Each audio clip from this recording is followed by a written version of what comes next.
Hello बच्चों, तो आज की वीडियो में हम लोग देखेंगे कि अभिक्रिया हम पिछले वीडियो तक पढ़ लिए थे कि कौन सा अभिक्रिया कितनी प्रकार की अभिक्रिया होती है। आज हम देखने वाले अभी सभी अभिक्रिया के फुल डिटेल में अध्ययन करेंगे, जिसमें से हम पहला अभिक्रिया लिए हैं संयोजन अभिक्रिया। संयोजन अभिक्रिया होता क्या है उसके बारे में हम जानेंगे। जब दो अभिकारक मिलकर के एक उत्पाद का निर्माण करता है तो उसे हम संयोजन अभिक्रिया कहते हैं। तो हुआ कि क्या ये, अगर मान लीजिए कि कई एक सारा कलर है, अब मिल करके अगर एक कलर का निर्माण हो, जैसे अगर उजला कलर का जो आप बात कीजिएगा, बालू का जो रोशनी होता है वो 7 कलर से मिल करके बना होता है। माने कुल 7 कलर मिलेगा तो क्या बनेगा, एक कलर मिलेगा व्हाइट कलर, है ना। तो यही चीज के बारे में हम अभी जानेंगे कि अभिक्रिया होता क्या है, संयोजन अभिक्रिया, वियोजन अभिक्रिया और भी बहुत सारे अभिक्रिया यहाँ पे लिखे हुए हैं, जिनके बारे में हम डिटेल से क्या करेंगे, अध्ययन करने वाले हैं। तो यहाँ पे संयोजन अभिक्रिया से आप क्या समझते हैं, तो जब दो अभिकारक मिलकर एक उत्पाद बनाते हैं उसे हम क्या कहते हैं, संयोजन अभिक्रिया कहते हैं। यहाँ पे हम सामान्य सूत्र व्यक्त कर दिए हैं कि अगर मान लीजिए आप A + B दो चीज को मिला करके तो C बनेगा, यानी कि जब दो मिलाते हैं तो एक बनता है, उसे हम क्या कहते हैं, संयोजन अभिक्रिया कहते हैं। आगे समझ में, जैसे मान लीजिए कि फैमिली बनाना है तो 2 पर्सन पहले मिलता है, पहले शादी होगा फिर आगे होगा अधिक, तो ये हो गया वियोजन, है ना।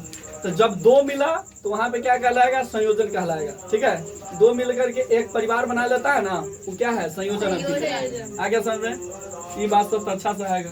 यहाँ देखिए, जैसे यहाँ पे है CaO + CO2, ये दोनों मिल करके बना या कैल्शियम कार्बोनेट, क्या बना दिया, कैल्शियम कार्बोनेट। इस अभिक्रिया को हम कहेंगे संयोजन अभिक्रिया।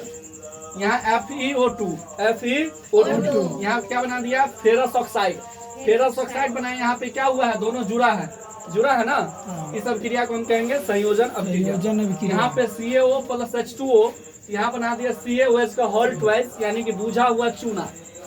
क्या बना, बुझा हुआ चूना। ये भी अभिक्रिया क्या कहलाएगा, संयोजन अभिक्रिया कहलाएगी।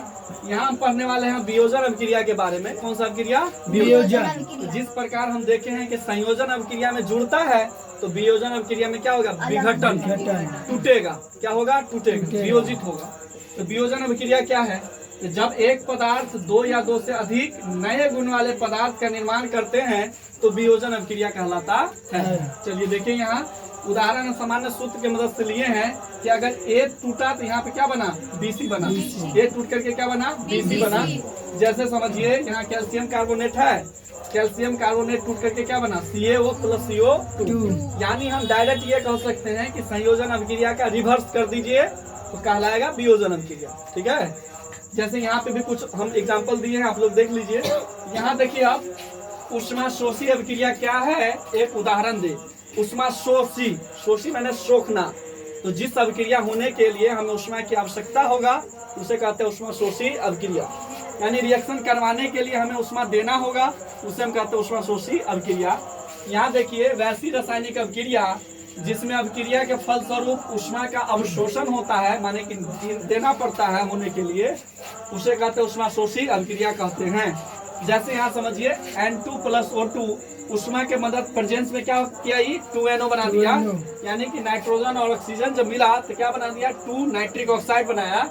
यहाँ पे क्या कहलाएगा, ऊष्मा दिए है तो भी रिएक्शन हुआ है। तो ऊष्मा क्या है, यहाँ पे उत्प्रेरक का काम कर रहा है, माने रिएक्शन करवाने का काम कर रहा है। आगे समझ में। नेक्स्ट देखिए, ऊष्माक्षेपी अभिक्रिया क्या है, ऊष्मा निकलना क्या कहलाता है, ऊष्माक्षेपी अभिक्रिया। हम लोग सांस लेते हैं, सांस के फलस्वरूप जो हम लोग छोड़ते हैं सांस, तो गर्म सांस होता है। क्या होता है, गर्म। तो गर्म है तो ऊष्मा है ना, ऊष्मा निकला, बॉडी से हीट क्या हो रहा है, निकल रहा है। 20% जो हीट है बॉडी से निकल जाता है जब हम लोग सांस छोड़ते हैं तब। जितना एनर्जी बना, जितना ग्लूकोज टूटने के बाद ऊर्जा बना, उसमें से 20% ऊर्जा बॉडी से बाहर क्या होता है, उत्सर्जित होता है, निकल जाता है। उसे हम क्या कहते हैं, ऊष्माक्षेपी अभिक्रिया कहते हैं। इसमें श्वसन भी ऊष्माक्षेपी अभिक्रिया के अंतर्गत आता है। सांस छोड़ना भी कैसी अभिक्रिया है, ऊष्माक्षेपी। यहाँ लिखा गया वैसी रासायनिक अभिक्रिया जिसमें उत्पाद के साथ ऊष्मा का अवशेषण हो, यानी कि जब उत्पाद निकले तो ऊष्मा भी निकले। इस अभिक्रिया को हम कौन सा अभिक्रिया के अंतर्गत रखेंगे, ऊष्माक्षेपी अभिक्रिया के अंतर्गत हम रख सकते हैं।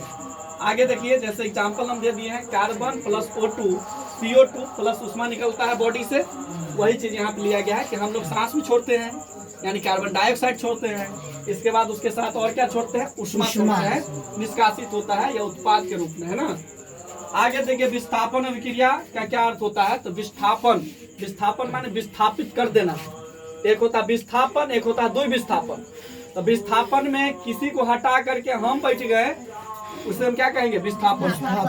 द्विविस्थापन में किसे कहते हैं, तो उसका सीट का एक्सचेंज कर लिए, क्या कहलाएगा, द्विविस्थापन। आगे समझे, तो विस्थापन अभिक्रिया का क्या अर्थ होता है, एक उदाहरण की सहायता से आप समझाइए, ठीक है। अभी देखते हैं, मान के बहुत ही समाज में जो है या कहीं पे भी आप देखिएगा, अभी का माहौल क्या हो गया है, गड़बड़। पति पत्नी का संबंध के बीच में कोई तीसरा एंट्री कर जाता है और उसका पति पत्नी का संबंध को क्या कर देता है, बेकार, है ना। तीसरा आकर के किसी के पत्नी, किसी के कुछ, किसी के पति, इसमें रिलेशन में आ जाता है, वो क्या है, विस्थापन। माने उसके फैमिली को विस्थापित करके खुद क्या ले लिया है, जगह। उसे क्या कहते हैं, विस्थापित अभिक्रिया। यह बहुत ही निंदनीय चीज है, ऐसा नहीं करना चाहिए समाज में, है ना।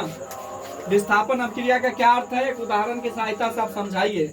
यहाँ है कि जब एक तत्व दूसरे तत्व को हटा दे, उसे क्या कहते हैं, विस्थापन अभिक्रिया।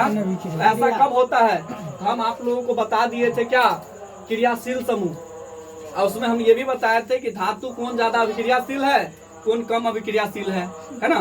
उसमें पढ़े थे, याद होगा, lithium, potassium, sodium, calcium, magnesium, aluminium, zinc, iron, इस प्रकार से पढ़े थे। टीन था, लेड था, हाइड्रोजन, कॉपर, इसके बाद मरकरी था, चांदी, सोना, प्लेटिनम था। ये सभी सीरीज याद होना चाहिए। इसमें अभी हम देखने वाले हैं कि देखिए यहाँ A प्लस B में A क्या किया, B को हटा करके B को अलग कर दिया, A खुद जाके C के साथ रह गया, है ना। ये दोनों पति पत्नी था पहले से। अब ये जो कोई तीसरा एंट्री किया, अब B यानी कि पति को साइड करके उसके पत्नी के पास आ गया। नहीं, यूँ कह सकते समझने के लिए, जस्ट लाइक, इसे ज्यादा अफवाह में न फैलाएं। यहाँ देखिए Fe प्लस CuSO4 है, तो Fe क्या है, कॉपर से ऊपर होता है क्रियाशील समूह में। Fe Cu को हटा सकता है ना, और Fe हटा करके SO4 के साथ जुड़ गया, तो FeSO4 बनाया, और कॉपर को क्या किया, अलग कर दिया। इसी प्रकार Fe2O3 है, एल्युमिनियम क्या किया, इसको हटा करके Fe को क्या किया, अलग कर दिया। यही Fe है जो जंग लगता है, ठीक है। यहाँ देखिए ZnCuSO4 है, तो ये क्या किया, ZnCu को हटा करके, कॉपर को हटा करके खुद जो है सल्फेट के साथ अपना बंधन बना लिया। यहाँ देखिए कॉपर जिंक को हटा पाएगा क्या, नहीं हटा पाएगा। क्यों नहीं हटा पाएगा, क्योंकि कॉपर कम अभिक्रियाशील है, किससे, जिंक से, इसलिए यह अभिक्रिया संभव नहीं है। इसलिए कॉपर जिंक को नहीं हटा सकता है। या क्वेश्चन पूछता है, क्या कॉपर जिंक को विस्थापित कर पाएगा, नहीं कर पाएगा। क्यों नहीं कर पाएगा, क्योंकि कॉपर जो है कम अभिक्रियाशील है एज कम्पेयर टू जिंक, है ना।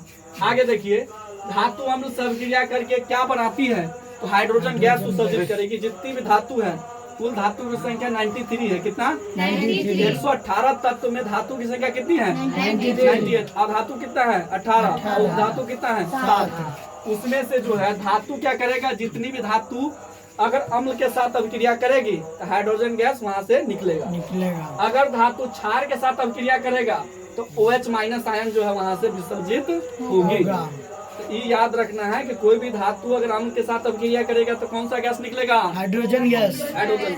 और वही क्षार के साथ अभिक्रिया करेगा तो क्या निकलेगा, OH माइनस आयन निकलेगा, ठीक है। आगे देखिए कि द्विविस्थापन अभिक्रिया क्या है, हम अभी बताए हैं कि अब द्विविस्थापन क्या है। विस्थापन में तो एक को हटा करके अपना जगह ले लिया। द्विविस्थापन में क्या है कि एक का जगह दूसरे के जगह पे चला गया, दूसरा वाला पहले का स्थान पे आ गया, माने कि सीट का एक्सचेंज किया है।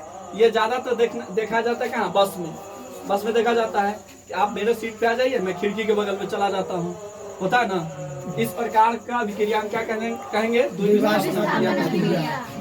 जब दो आयन आपस में अपना स्थान का अदला बदली कर ले या अपना स्थान बदल ले तो उसे हम द्विविस्थापन अभिक्रिया कहते हैं।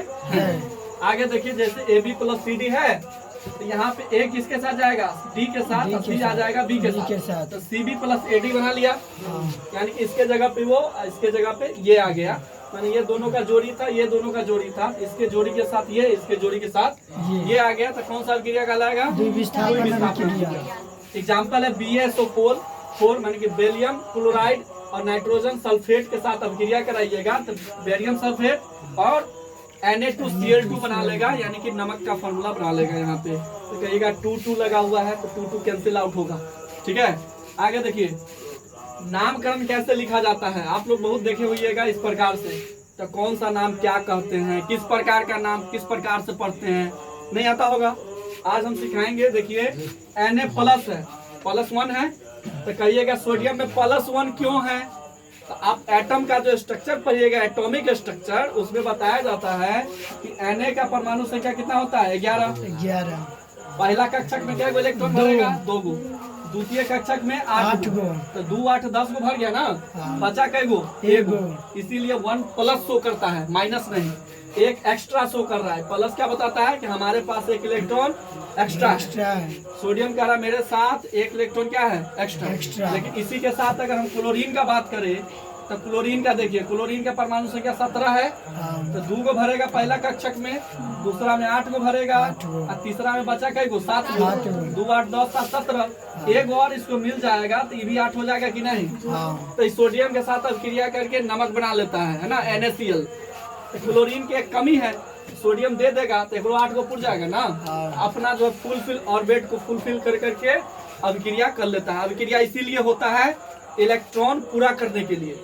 अभिक्रिया क्यों होता है, इलेक्ट्रॉन पूरा करने के लिए। आगे समझ में, आगे देखिए कि सोडियम है, सल्फेट के साथ रिएक्शन करा दिए तो क्या बना दिया, sodium sulphate, potassium sulphate, magnesium sulphate, calcium sulphate, barium sulphate, zinc sulphate, iron sulphate, इस प्रकार से बना लेगा।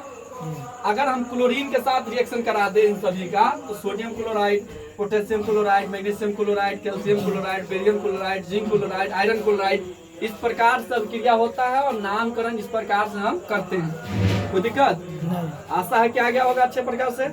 कोई दिक्कत नहीं, दिक्कत होगा हम हैं, ठीक है, दिक्कत का निवारण किया जाएगा। ठीक है, अब आगे के वीडियो हम देखेंगे, इससे आगे का देखेंगे टॉपिक क्या है, और भी रिएक्शन है, कुल 15 रिएक्शन पढ़ना है, कुछ नॉलेज होगा। वीडियो देखिए, अदर वीडियो देखने से तो अच्छा है कि पढ़ाई से रिलेटेड कुछ देखेंगे तो हो सकता है कि आप वयस्क व्यक्ति हो, 18+ हो, या पढ़ाई लिखाई नहीं करते हो, फिर भी आप लोगों को भी थोड़ा ना थोड़ा कहीं ना कहीं बेहतर होगा। दूसरा चीज़ देखने से अच्छा है कि ये चीज़ देखा करें, मेरा ही वीडियो नहीं, कोई भी वीडियो देखिए, लेकिन पढ़ाई से रिलेटेड देखिएगा तो अच्छा है, आगे के लिए बेनिफिशियल है ना। धन्यवाद।